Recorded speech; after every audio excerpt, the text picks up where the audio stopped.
Praise the lord. Welcome to Krupavartha సమయం. ఈ నూతన దిన శుభములు మనకందరికీ కలుగునుగాక. ఈ దినం దేవుడు మనకిచ్చిన కృపావార్త హెబ్రీయులకు రాసిన పత్రిక 12వ అధ్యాయము 1-2 వచనములు. ఇంత గొప్ప సాక్షి సమూహము మేఘం వలె మనలను ఆవరించి ఉన్నందున మనము కూడా ప్రతి భారమును సులువుగా చిక్కులపెట్టు పాపమును విడిచిపెట్టి విశ్వాసమునకు కర్తయు దానిని కొనసాగించువాడునైన యేసువైపు చూచుచు మన ఎదుట ఉంచబడిన పందెములో ఓపికతో పరిగెత్తుదము. దేవుడిచ్చిన ఈ కృపావార్తను బట్టి దేవునికి వందనములు. దేవుడు చాలా గొప్పగా మనకు ఒక విషయాన్ని చెప్తూ ఉన్నాడు. ఈ హెబ్రీ గ్రంథంను రాసినటువంటి గ్రంథకర్త ఒక గొప్ప సాక్షి సమూహాన్ని చూపిస్తూ ఉన్నాడు. 11వ అధ్యాయం అంతట్లో కూడా మనం చూసినట్లయితే విశ్వాస వీరుల జాబితా ఉంటుంది. ఎప్పటి నుంచి అంటే మొదటి నుంచి హేబెల్ మొదలుకొని చాలామంది భక్తులు అంటే విశ్వాసముతో దేవునిని సేవించినటువంటి వారు అనేకులను గురించి ఈ యొక్క 11వ అధ్యాయంలో ప్రస్తావించబడింది. అయితే వారందరూ కూడా ఏం చేస్తున్నారంట అంటే ఒక సాక్షి సమూహంలాగా మేఘంలాగా మనల్ని ఆవరించి ఉన్నారు. మేఘం వల్లే మనల్ని ఆవరించి ఉండడం అంటే ఏంటి అంటే మన చుట్టూ వాళ్ళ యొక్క సాక్ష్యములు ఉన్నాయి. మనము దినము కూడా మనం వారి యొక్క సాక్ష్యములను గుర్తు చేసుకుంటూ మనము మన విశ్వాసంలో ఇంకా కొంచెం ముందుకు సాగుతూ ఉండాలి. విశ్వాసంలో మనము బలపడుతూ ఉండాలి. ఎందుకంటే మనము మన ఎదుట ఒక పందెం ఉన్నది. మన ఎదుట ఒక గోల్ అంటే ఒక పందెములో అంటే ఈ జీవితం అనే ఒక పందెంలో మనము పరిగెత్తుతూ ఉన్నాము. మన జీవితం అంటే ఏంటంటే ఒక పందెము. ఈ పందెంలో మనము అంటే రన్నింగ్ రేస్ జరిగేటప్పుడు ఒక్కొక్కరు ఒక్కొక్క ట్రాక్లో పరిగెత్తుతూ ఉంటారు కదా. వారి ముందు ఒక గోల్ ఉంటుంది. ఆ గోల్ రీచ్ అయ్యే వరకు కూడా ప్రతి ఒక్కరు కూడా పరిగెత్తుతారు. మరి కొన్ని రన్నింగ్ రేసులు మనం చూస్తూ ఉంటాము. అందరూ పాల్గొంటారు. చాలామంది అంటే మ్యారథాన్ అలాంటివి పాల్గొంటారు. అయితే వాళ్ళని ఒక్కొక్కళ్ళను మనం చూసినట్లయితే ప్రతి ఒక్కరు కూడా ఒకే విధంగా పరిగెత్తరు. అంటే ఒకరు చాలా స్పీడ్గా పరిగెత్తుతారు, కొందరు నిదానంగా బయలుదేరి తర్వాత స్పీడ్ అందుకుంటారు, కొంతమంది స్పీడ్గా బయలుదేరుతారు కానీ చివరికి నిదానం అవుతారు. ఈ విధంగా రకరకాల విధాలుగా వాళ్ళు పరిగెత్తుతూ ఉంటారు. అయితే ప్రతి ఒక్కరు కూడా గోల్ చేరుతారు. మొదట చేరేవారు ఫస్ట్, సెకండ్, థర్డ్ అనే ప్రైజులు ఒకవేళ ఈ లోకంలో ఉండొచ్చు. కానీ మనకు మాత్రం క్రైస్తవులము అనబడినటువంటి మనకు చివరి యొక్క మన గోల్ ఏంటంటే ప్రభువైన యేసుక్రీస్తు ఆయన ఇస్తున్నటువంటి నిత్యత్వము. అదే మన యొక్క గోల్. పరలోకమును చేరడమే మన యొక్క గోల్. అయితే మన గోల్ మనం రీచ్ కావాలంటే మనకు చాలా అడ్డంకులు ఉన్నాయి. మనము చాలాసార్లు చాలా రకాల అడ్డంకులు ఎదుర్కొంటూ ఉంటాము. అవి ఏంటంటే భారము. చాలా భారాలు ఉంటాయి మనకు. అంటే మనం ఒక పని చేయాలనుకుంటే దేవుని కొరకు మనం చేసే ప్రతి పని కొరకు కూడా మనకు ముందుకు వెళ్దామంటే ఏదో ఒక భారము మనల్ని అడ్డుకుంటూ ఉంటుంది. ఒక భారమైనటువంటి విషయం మనల్ని ఆపు చేస్తూ ఉంటుంది. ఇది ఉంది కదా, ఈ పని చేసిన తర్వాత ఒకవేళ చేయొచ్చులే అని అనుకుంటాము. చాలా మటుకు చాలామంది ఉద్యోగం చేస్తూ యవనస్తులుగా ఉన్నప్పుడు మేము ఇంత యవనస్తులము, ఇప్పుడు మేము సేవలో పాల్గొనడమా అని అనుకుంటూ నెగ్లెక్ట్ చేస్తారు. చదువులో ఉంటారు, చదువుకుంటున్నాం కదా సేవ ఎప్పుడు చేస్తాం అనుకుంటారు. ఉద్యోగంలో చేరతారు, ఉద్యోగంలో చేరినాం కదా ఇంకెప్పుడు మేము చేస్తాం, మాకు సమయం ఎక్కడుంది, రిటైర్ అయిన తర్వాత చేయొచ్చు అనుకుంటాం. ఈ లోపల రిటైర్ అయ్యేసరికి మనకు రకరకాల జబ్బులు వచ్చేస్తాయి, లేకపోతే మన రకరకాల బలహీనతలు వచ్చేస్తాయి. ఎన్నో విధాలుగా మనము ఇంకా చేయలేని పరిస్థితికి మనము వెనుకబడిపోతూ ఉంటాం. కానీ దేవుడు కోరుకునేది అది కాదు. మనము పుట్టినది మొదలుకొని మన యొక్క జీవితంలో దేవుని గురించినటువంటి ఆలోచన ఉండాలి. బాల్యములోనే దేవుని స్మరించుము అని ప్రసంగి గ్రంథంలో ఉన్నది కదా. అదేవిధంగా మనము పుట్టినప్పటి నుండే దేవుని గురించినటువంటి అవగాహన కలిగి దేవుని కొరకు మనం పని చేయాలి అనే అవగాహన మనం కలిగి ఉండాలి. అందులో ఆ విధంగా ఉండాలంటే పుట్టిన బిడ్డలకు వాళ్ళ తల్లిదండ్రులు నేర్పిస్తారు. ఆ తర్వాత యవనస్తులైన తర్వాత కూడా వారు అందులో కొనసాగడానికి కావలసినటువంటి మరి ప్రోత్సాహము దైవ సేవకుల ద్వారా, మరి యూత్ ఫెలోషిప్ల ద్వారా, అనేకమైనటువంటి మీటింగ్స్లో అటెండ్ కావడం ద్వారా, మరి తల్లిదండ్రుల ద్వారా వారి యొక్క ప్రోత్సాహం ద్వారా వారు ముందుకు అలా సాగవచ్చు. ఆ విధంగా ప్రతి ఒక్కరిలో కూడా ఆ యొక్క ఉత్సాహం అనేది కలగాలి. దేవుని కొరకు పనిచేయాలనేటువంటి ఆ ప్రోత్సాహం వారికి ఉండాలి, ఉత్సాహం కలగాలి. ఆ విధంగా వాళ్ళు ఆ పందెంలో పరిగెత్తాలి. ఇంకా మరికొన్ని ఏంటంటే సులువుగా చిక్కులు పెట్టు పాపములు. ఎన్నో రకాల పాపములు ఉంటాయి. ఆ భయంకరమైన పాపములు అంటే చాలా చిన్నవి, మనకు తెలియదు, అస్సలు మనం అనుకోం ఇది పాపము అని మనం అనుకోం. ఏమవుతుంది, ఈ సీరియల్ చూస్తాను, ఈ తర్వాత నేను ప్రార్థన చేసుకుంటాను అని అనుకుంటాం. లేకపోతే ఇదిగో ఇది మూవీ చూస్తాను, ఈ మూవీ చూసిన తర్వాత ప్రార్థన చేసుకుంటాను. లేకపోతే ఈ గేమ్ ఆడుతున్నాను, గేమ్ అయిన తర్వాత ప్రార్థన చేసుకుంటాను. ఇలాగా మనము ఇంకా ఒకసారి ప్రార్థన మొదలు పెడతాము, సరిగ్గా ఆ సమయంలోనే ఫోన్ మోగుతుంది, వెంటనే అది ఆన్సర్ చేయాలి అని అనిపిస్తుంది. లేకపోతే ఒక మెసేజ్ వస్తుంది, ఆ మెసేజ్ ఏంటో చూడాలనిపిస్తుంది, దానికి జవాబు ఇవ్వాలనిపిస్తుంది. ఆ విధంగా అది కంటిన్యూ అవుతుంది. ఆ విధంగా సమయాన్ని అంతా కోల్పోతాము. చాలా సులువుగా చిక్కులు పెట్టే పాపాలు. సరిగ్గా మనం ప్రార్థన చేసుకునే సమయంలోనే, బైబిల్ చదువుకునే సమయంలోనే ఎవరో ఒకరు ఇంటికి వస్తారు, మన సమయాన్ని అంతా వ్యర్థం చేస్తారు. లేకపోతే ఎవరైనా ఫ్రెండ్స్ వస్తారు, పిలుస్తారు, వెళ్ళాల్సి వస్తుంది. ఇలా రకరకాలుగా మనకు సులువుగా సాతానుడు ఎన్నుకున్నటువంటి పద్ధతి అదే. భారాలు పెట్టడం, సులువుగా చిక్కులు పెట్టే పాపములను మన జీవితంలోనికి తీసుకురావడం. ఆ విధంగా తీసుకురావడం ద్వారా మన జీవితంలో మనం పోయే మన పందెము యొక్క ఆ రంగంలో, ఆ ట్రాక్లో మనం పరిగెత్తేటప్పుడు మనం వెనుకబడడానికి అవన్నీ మనకు ఒక మార్గంలో సాతానుడు ఎన్నుకున్నాడు. ఒక స్టోరీ ఉంటుంది. ఒక వ్యక్తి అలాగే, అంటే ఒక స్త్రీ ఉంటుందట, ఒక రాజుగారి కుమార్తె. ఆమె చాలా ఫాస్ట్గా రన్ చేస్తుందట. అందుకని తాను ఎవరినైతే పెళ్లి చేసుకోవాలనుకుంటుందో ఆ పెళ్లి చేసుకోవాల్సిన అబ్బాయి కూడా, ఆ అబ్బాయి నన్ను ఓడిస్తే అలాంటివన్నీ పెళ్లి చేసుకుంటాను అంటుంది. అయితే ఆ రంగంలో ఎప్పుడూ ఎవరు గెలవలేదు. చివరికి ఒక తెలివైన అబ్బాయి వచ్చాడు. ఆ తెలివైన అబ్బాయి ఏం చేశాడంటే, ఆ రంగంలో ఆమె పరిగెత్తే ట్రాక్లో ముందుగానే అక్కడక్కడ బంగారు నాణేలు, లేకపోతే బంగారు ఉంగరము, లేకపోతే ఇంకొక ఏదో ఒక జ్యువెల్ అలాగా వేసి పెట్టాడట.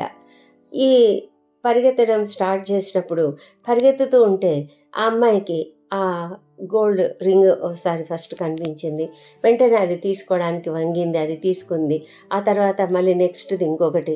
ఆ విధంగా అలా తీసుకుంటూ ఆమె పరిగెత్తడంలో తన యొక్క ఆలోచన దాని మీదికి మళ్ళింది. కానీ తను ఒక రంగంలో ఉన్నాను, తను ఒక పందె రంగంలో ఉన్నాను అనే విషయం ఆ అమ్మాయి మర్చిపోయింది. ఆ విధంగా ఆమె ఓడిపోయింది. ఆ ఓడిపోయిన తర్వాత ఆ వ్యక్తిని ఆమె వివాహం చేసుకోవాల్సి వచ్చింది. అది ఒక కథనే కావచ్చు, అది ఒక మారల్ స్టోరీ కావచ్చు. కానీ మన జీవితంలో కూడా అలాంటివే ఉంటాయి. అలాంటి భయంకరమైనటువంటి సులువుగా చిక్కులు పెట్టి పాపములు ఉంటాయి.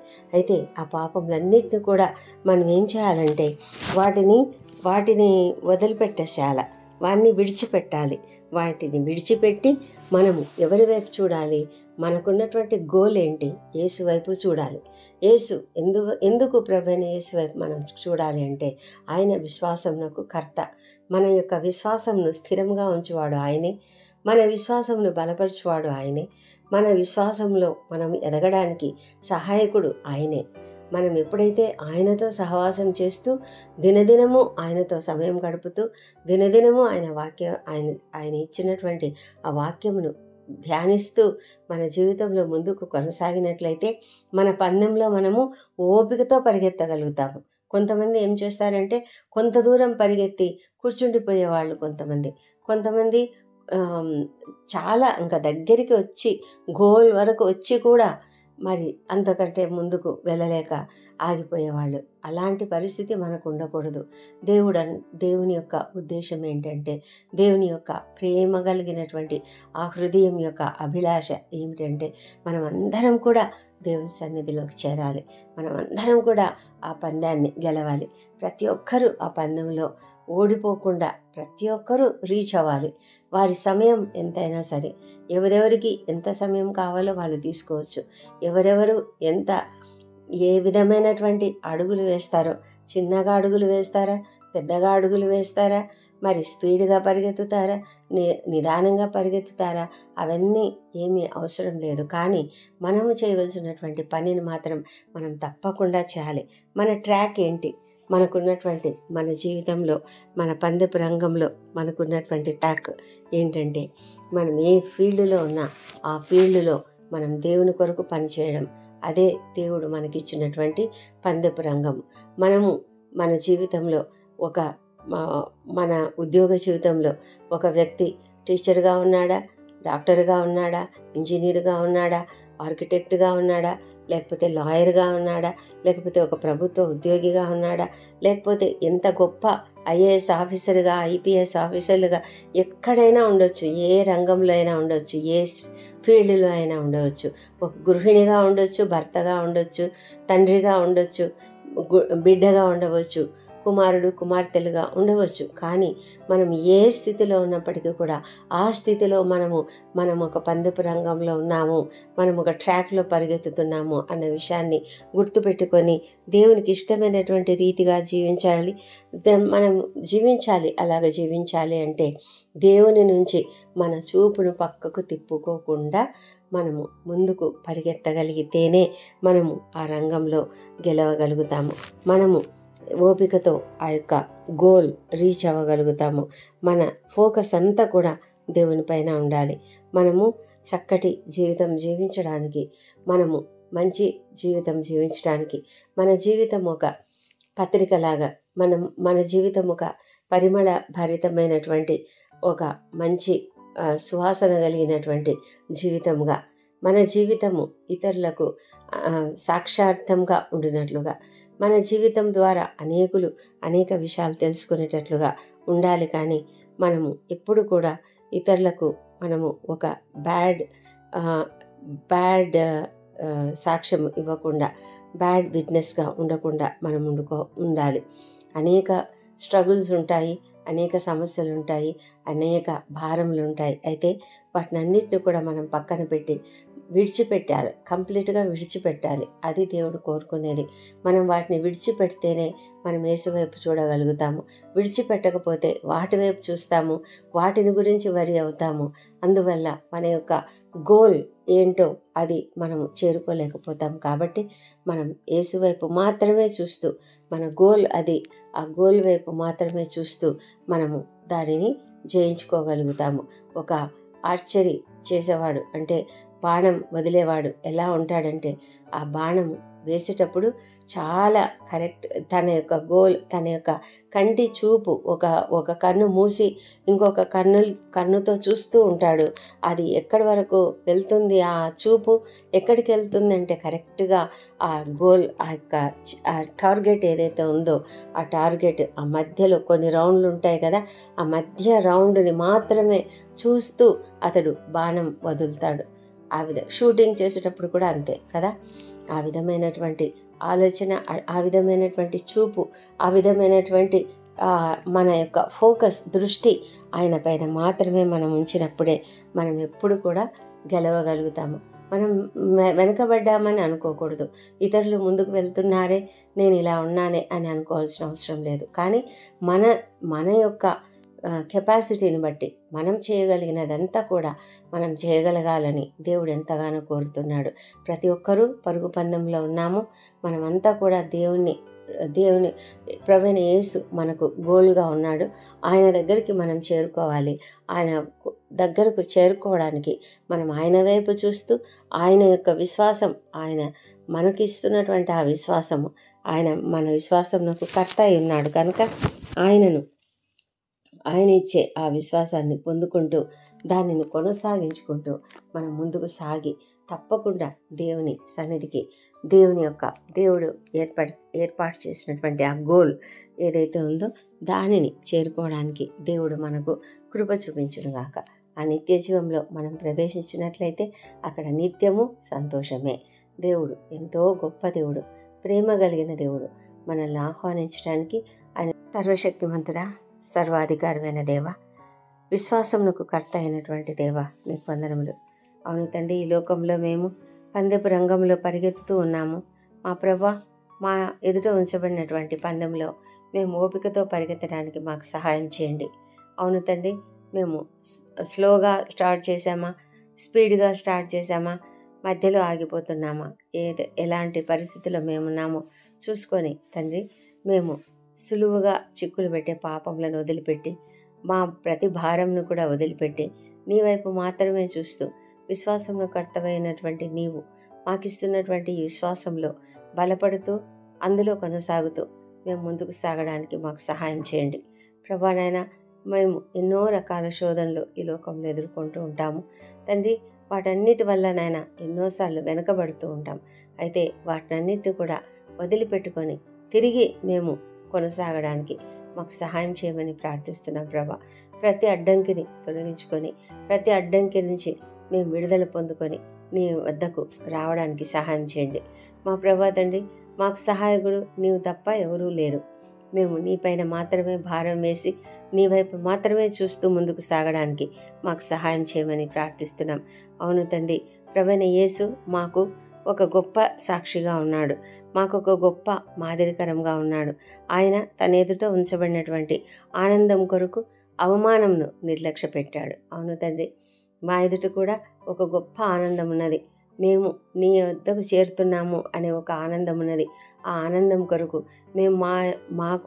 మేము ఎదుర్కొనేటువంటి ప్రతి అవమానంను కూడా నిర్లక్ష్య పెట్టగలగడానికి మాకు సహాయం చేయమని ప్రార్థిస్తున్నాం ప్రభా. తండ్రి, నీ యొక్క గొప్ప రక్షణ కార్యాన్ని మేము జ్ఞాపకం చేసుకొని, నీవు మా కొరకు కార్చిన ఆ శిలువ రక్తమును జ్ఞాపకం చేసుకొని తండ్రి, మేము ఎల్లప్పుడూ కూడా ధైర్యం పొందుకుంటూ నీ కొరకు జీవించడానికి సహాయం చేయమని ప్రార్థిస్తున్నాం తండ్రి. ఈ దినం మాతో ఉండండి. మా ఉద్యోగ జీవితాలలో మాకు తోడైండమని ప్రార్థిస్తున్నాము తండ్రి. నిరుద్యోగులకు ఉద్యోగంలో దయచేయండి. ఎంతోమంది నాయన కురుంగుదలలో ఉన్నారు, వాళ్ళని లేవనెత్తమని ప్రార్థిస్తున్నాము. వివాహ ప్రయత్నం సఫలం చేయండి. సంతానం కొరకు ఎదురు చూస్తూ ప్రార్థిస్తున్న బిడ్డలను దీవించండి. వారికి అందరికీ చక్కటి సంతానం అనుగ్రహించమని ప్రార్థిస్తున్నాం ప్రభా. మా తండ్రి, కుటుంబాలలో ఐక్యతను అనుగ్రహించండి. మా ప్రభా, విద్యార్థులకు చక్కటి జ్ఞానం అనుగ్రహించండి ప్రభా. అనారోగ్యంతో బాధపడుతున్న ప్రతి ఒక్కరిని స్వస్థపరచమని వేడుకొంచున్నాం. క్రిటికల్ కండిషన్స్లో వాళ్ళని లేవనెత్తండి. మా తండ్రి దేవా, అనేక ప్రొసీజర్స్ గుండా వెళ్తున్నటువంటి వారికి కావాల్సిన శక్తిని, బలమును అనుగ్రహించమని ప్రార్థిస్తున్నాము. గర్భిణీ స్త్రీలను ఆశీర్వదించండి. సుఖమైన ప్రసవం వారికి దయచేయమని వేడుకొంచున్నాం. మా ప్రభా తండ్రి, మా ఉద్యోగ జీవితాలలో మేము నమ్మకంగా నీకు అనుకూలంగా మేము పనిచేయడానికి తండ్రి, నీకు సాక్షార్థంగా జీవించడానికి సహాయం చేయమని ప్రార్థిస్తున్నాం తండ్రి.